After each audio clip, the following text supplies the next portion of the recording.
Hi mga idol, gusto nyo ba malaman paano to ginagawa? Ang necktie na tutorial, papakita ko sa inyo. Okay, ganito po yung inyong gagawin. Ayan, yung bawat dulo, yan, hanapin natin. Yung sa maliit na dulo, dapat 3/4 or 1/3 lang pala yung kanyang height doon sa malaking dulo. Yan, malaki at maliit na dulo kasi yan. Dapat 1/3 lang yung height ng maliit. Tapos yung malaki, mas mataas yon. Ayan, ganyan. Ganyan, approximately yung kanyang sukat. Ayan, dyan sa may bandang pusod. Ayan, yung dulo ng inyong maliit na necktie. Ayan, tapos ganyan, naka-cross yung maliit nasa ilalim. Tapos ito yung malaki na dulo, nandyan na portion. Pwede nyong ipitin, yan, gamitan nyo ng ipit. Yan, ilipat natin yung ating daliri. Nakaipit siya, ayan. Ganyan. So, parang nag-X, ayan.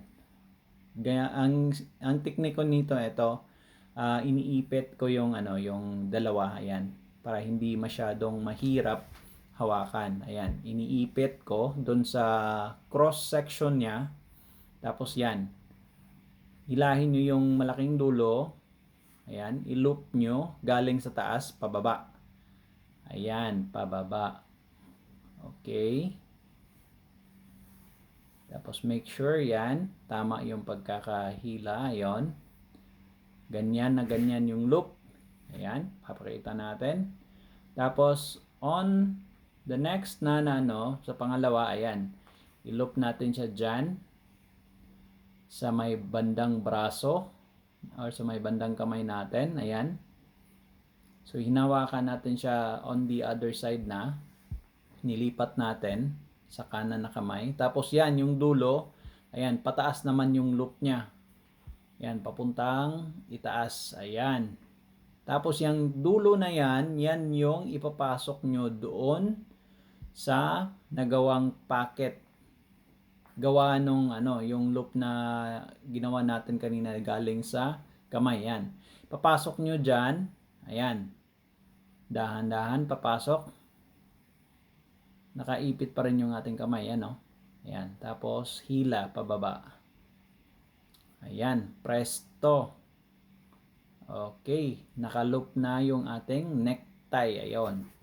Tapos ayusin nyo lang ng konti. Ayan. Pihitin nyo lang ng konti. Ayan. Stretch nyo lang ng konti. Ayan. Tapos sa likuran na portion ng inyong necktie, may makikita kayong ganito. Ayan. Yung parang tapete. Ayan. Etong maliit na to, ayan, ipapasok nyo dyan. Yan yung purpose niya. Okay. Once na ipasok nyo na yan, yan, kunting hila lang. Ganyan.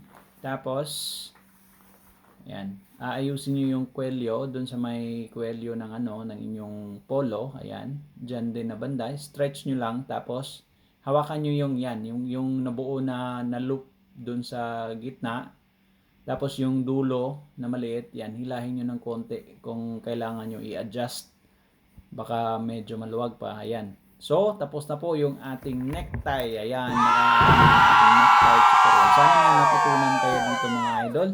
At eto, thank you so much sa inyong pagpapanood. Please don't forget to like, share, at comment naman po mga idol. Have a great day po sa inyong lahat. Bye for now.